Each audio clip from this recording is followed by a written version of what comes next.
Brock put down the copy of Meditations by Marcus Aurelius that he had been reading and listened. The birds were chirping. A stream of water softly bubbled not too far away. For a few moments, he let himself be engulfed in the white noise of nature. Then the bell rang. Supper was about to be served.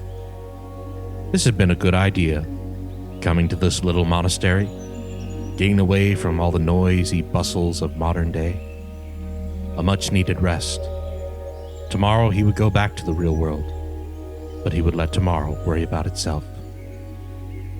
As Brock entered through the ancient doors of the abbey, Brother Andrew greeted him. "Ah, Mr. Lesnar.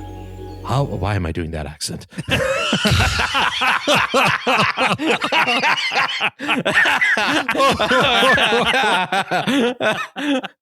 Yeah, we might have to lose that one. I was like, Irish Nuz. It's staying in. Dude, you got to keep it. Oh, Mr. Lesnar. All right. The Irish monk. We've been meditating in Dublin.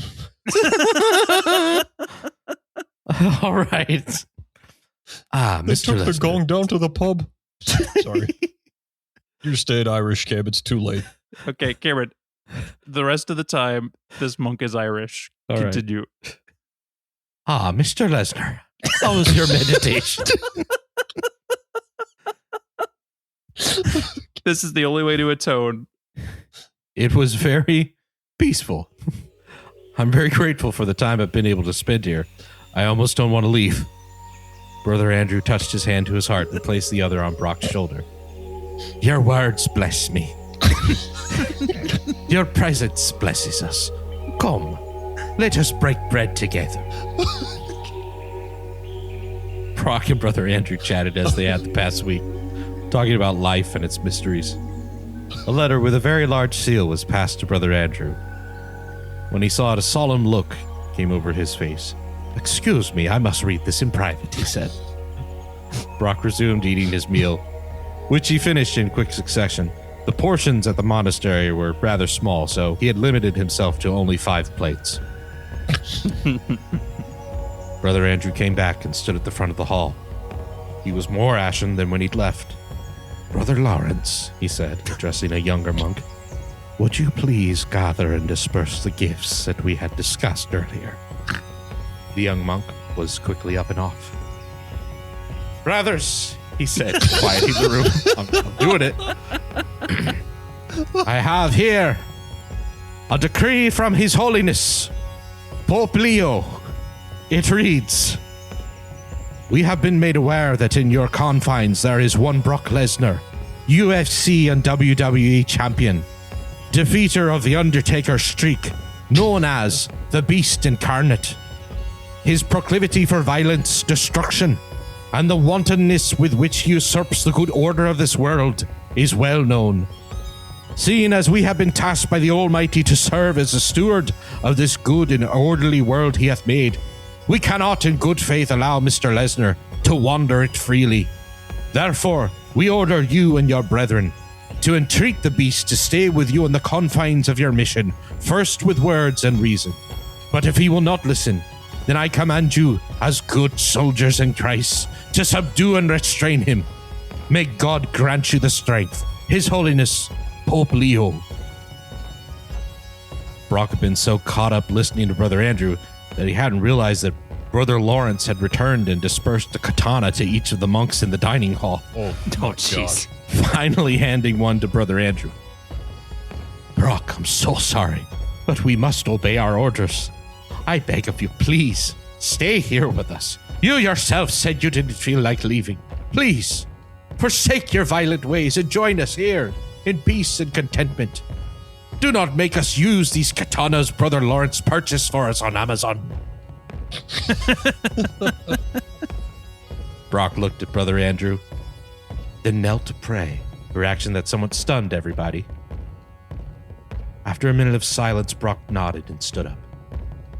"Brother Andrew, fellas, I'm eternally grateful for my time spent here with you in this place. But after talking with the big man upstairs, I've decided I'm done with this monkey business."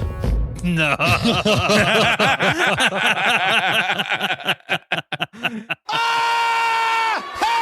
Okay. And that dumb. That's great. That was really good. What up? You're in the Broctagon. This is Cameron. That's Sean. That's or Aaron. as we like to say at the beginning of shows, top of the show to you from the Broctagon. Oh, top of the Ireland to ya. To all our listeners in Ireland, get over it. All right. And the rest of your pod to yourself. Greetings, Broctagon. I recently went on a week-long retreat to a monastery. It was truly life-changing. I was without my devices for a whole week, and on day 2, my mind really started to wander. I told some of the brothers there about the Broctagon, and I began to think about Brock in this setting. No. These are What good evil men. is this? They've given themselves to a higher cause. You would have done worse damage if you had brought in a Playboy. Oh, sorry. Anyway, so here's my question. How many times out of 10 could Brock Lesnar escape a monastery of monks who are actively trying to stop him? The monks all have katanas, but I think this is a crucial piece of information. They all have katanas, but they have not had any training with them. Let's cap the number of monks at 15. Brock has all the monastery and whatever he finds in it at his disposal. Can't wait to hear your thoughts, Greg from Arizona. Greg, you twisted man. I know. You're a think sick that boy, Greg. I don't know if that retreat had the effect that you thought it did. Greg, you got to get back in there, buddy. You're a little undercooked. You got to get back in that monastery. This is the exact kind of thing time with holy men should keep you away from. Yeah, exactly. They got to have a picture of Greg up in there, right? Like, hey, we can't let this guy in again, kind of thing. Do you think they send it to like all the other monasteries, like how businesses do? Like, hey, don't. This Yes. guy steals bikes. This guy is not capable of achieving peace. Yeah. I think it's the opposite. I think that they've gone to the dark side and they love him. And now they have those rosary candles, but they have Coach Scales on them. You know what I mean? Like they're just Oh like, my gosh. Brother Francis, go to the church collection box. We're going to order Elimination Chamber this year. Live in Tampa. Oh, man. All right, can we get into the nuts and bolts of the question? So everybody's got a Yes. katana. They have no training. And how many are there? Let's say there's 15. 15? Yeah. I have an important question, Cameron. In this situation, does Brock have to defeat 15 monks, or does he have to escape 15 monks in a big monastery? He's trying to escape. They're trying to hold him there. Oh, Their whole plan is like they can't let him escape out into the outside world. They're trying to. But once they're he trying gets to out of subdue the him. compound or whatever the right word is, he wins. Yes. See, that seems more doable to me. Yeah. Yeah. I mean, granted, they're probably like bolt the doors, Brother O'Malley, or whatever. There's only one set of doors. By the way, did Greg in his question say that he went for a week with no devices? Yeah. I would rather die. Oh, That is crazy. I'm not saying that I'm right. I know that it's better on the other side, but like Yeah. as an addict, that sounds awful to me. giving it up is not easy, man. Aaron, you got to go camping, buddy. I That's think what I you could need. do it. A week? After- I know I could do it, and I know After I like would a love couple, after like 2 days, I think your body adjusts. Sean, you would have to back me up on this. No, absolutely. I've never gone after- like full cold turkey, but Like when I camp, I don't like not look at my phone. It's just like nowhere near as much a part of my life. It first time slows down and then it becomes irrelevant and you just feel so happy and the air just tastes so good. And then you feel really sleepy and everything's okay. You're describing death. That's what would happen to I me. think, are you Then on you see- drugs?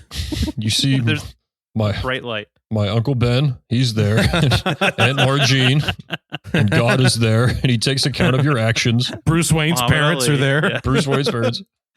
St. Peter says, "How is the phone fast going?" Started to wonder why the last thing I remembered before my phone was walking into traffic. Lots of strange things. Last thing I remember is stepping on a cobra.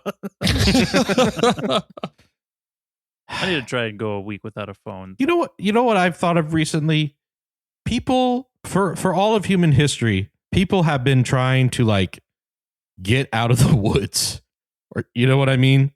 Like our ancestors spent so much time and effort, blood and tears, like building houses. Right. And now their descendants are like, come join us on our 60-day trip across the Chihuahua Desert. And I'm just like, this is everything that your ancestors worked against you being able to do. Dude, we got out of there.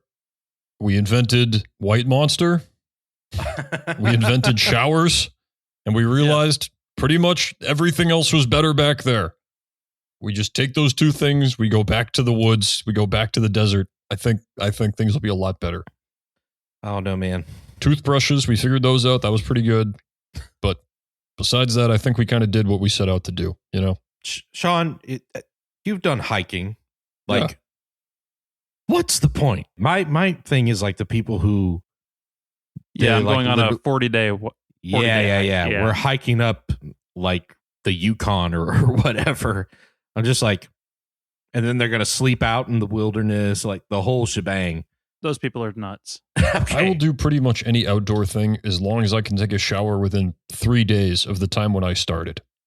But yeah, the people that are like, I'm going to do a sweat lodge in the Yucatan, see God. You can have that. That's okay. Like I'll do a day hike and drink some Gatorade and have a PB&J at the summit and then turn around and go back. I'm cool with that's fine. Driving out to some place that's beautiful and majestic, but I want to sleep in a bed. You can sleep on a cot. Yeah. All right. There's some good air mattresses these days. You know, how old is the air mattress? Doesn't that seem like something they could have figured out like 20,000 years ago? That's a very good point. That's a very good point. I know we've already done this on the show, but bicycles, like there's no reason that like right. Yeah, Jesus Christ himself shouldn't have had a bicycle. Like we didn't get them until like Woodrow Wilson was president. I'm sure that the hardest part of being Jesus was he knew all of the cool inventions, but he didn't want to be the person to invent them. Can't give it away. Yeah, he's like, man, I wish we could get somewhere faster. Maybe like 2 wheels and a way to sit. No, that would never work. Don't you think, Peter? Like he's trying to like pawn it off on them. Like, please, someone invent this. Somehow Joseph is so close to an Xbox 360 in the wood shop one day, and he's like, "Yeah, a little closer. Good idea, Dad." They see a dinosaur bone, and he's like, you know, all that black goop around there, I bet could make some real good fires. Or Jesus is like in his carpenter shop. He's like building all this cool stuff, and then somebody walks in like unexpectedly. And he just like starts smashing everything. Exactly. Oh! What happened, son? What's that board with those 4 wheels on it? He turned water into Baja Blast, and someone came in. He's like, "Oh, it's wine! It's wine! I was making wine." I'll be honest. I feel like if we had a corporate sponsor on this show, it probably, yes, Cameron's drinking a Baja Blast right now. That's what it should be. Like if we had one, I think that perfectly sums up what we do. I was going to say, I'll bet you there is some pocket of like human history where somebody did figure out some like amazing future invention, but it never got out of their village or something. Yeah, like the air mattress or whatever. Yeah. No, I'm serious. This happened with the combustion engine. Oh, really? This guy in like the greater like Middle East area came up with effectively a combustion engine that he made to use to turn kebabs. Like he was like, I'm tired of sitting here like rotating this meat over the fire. I wish there was a way I could automate this. And so this guy invented an engine and was like, I'm going to roast meat. And everyone's like, oh, this guy's the best. And then they didn't do anything else for 400 years. Like, well, I don't see it getting any better than this. Wasn't there a thing of like the Romans had batteries? Like they had like battery cells. Sort of like that. It's like, Yes, it's quote unquote an ancient battery, but I'm pretty sure it's kind of been dispelled. I think the more surprising thing was their whole plumbing situation. Right, yeah. How they like actually got like clean fresh water from the Alps to like Dude. come all the way, and their sewer system and everything, so people weren't like dying of the flu. Like London didn't have that. Aqueducts are incredible. Yeah, man. That's when people say, like, oh, man, think about the Roman Empire. I don't think about the armor. I do think about aqueducts. Like, the fact at that time you could just live in a place and be like, and now the water will come to me. Yeah. That was not happening anywhere else. Nope. Crazier than that is people forget that the Phoenicians all had George Foreman grills. Completely unexplained all these years later. The fat melted right off. Who could forget in the Ming Dynasty when the Chinese had the first shoes that had the little thing that you pump up on the side to jump higher? Reebok pumps. Yeah. Lost to time. Genghis Khan is out front, like, pumping his shoes, and all the generals are like, yeah. And then somebody on the other side shoots him in the head with an arrow. And they're like, what He should have jumped. You could have avoided it, sir. Did I look cool? You look so cool. They add 2 inches to your vertical. Dude, I imagine them putting them on their horses. The horses are jumping. The horses are bounding like 5 feet in the air in the battle. Yeah, dude. They're like shooting arrows down at people. Clydesdale Drexler.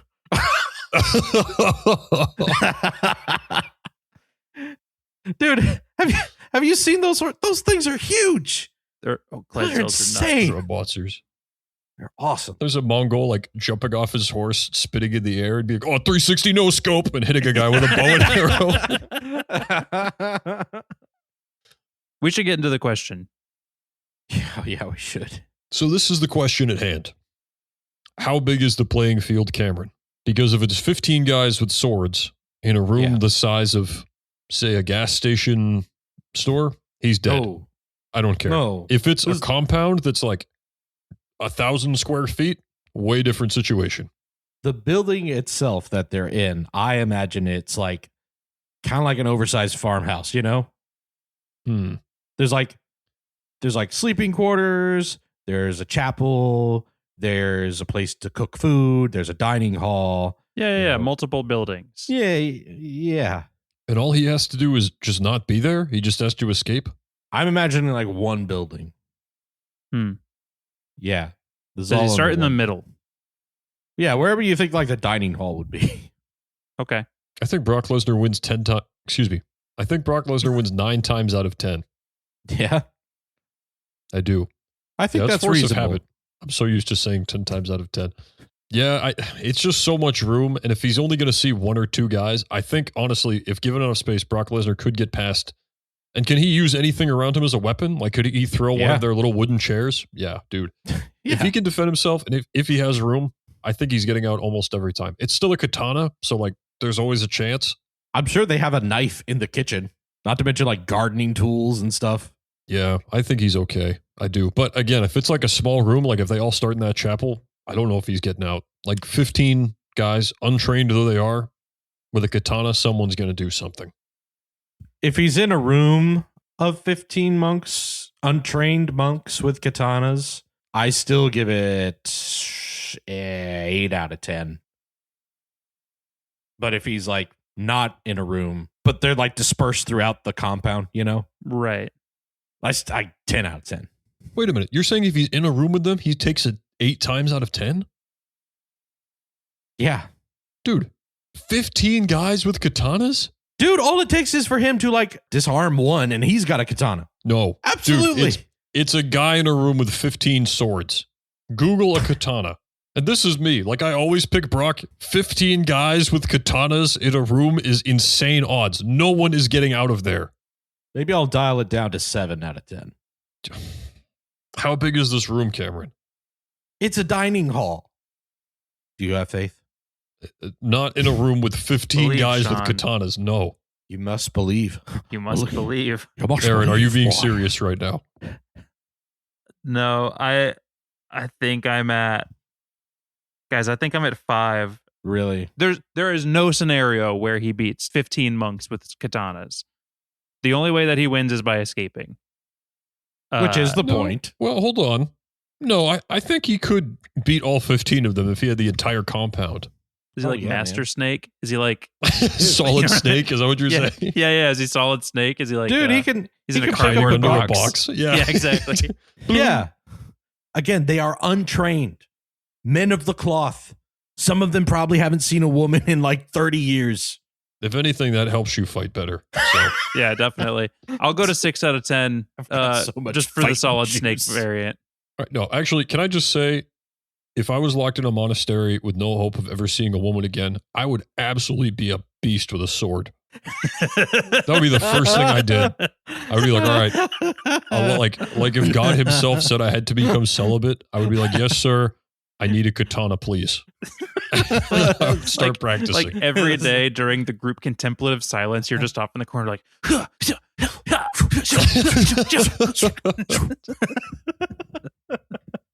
Brother Sean, for the last time. Hey, what do you guys? Toss me a tomato. Toss it to me. Watch this. Watch it. I'm not going to tell you what happens. Just toss it to me. No, that was too fast. You gotta lob it gently. They keep throwing tomatoes at you, and you start having to like draw the box, like you draw the line in the sand of like, okay, right here, here's the like, This is a strike zone. That is Yeah. a ball. That is a strike. Brother Exactly. Raymond, that was behind me. I know what you're trying to do. You get one to the chin, you start running at the pitcher's mound with a katana. No, Oh, a just thinking of, brushback, Father? That's funny. I'm just thinking of like monks playing sports in like a secret monk sporting league. Just monks dunking on each other.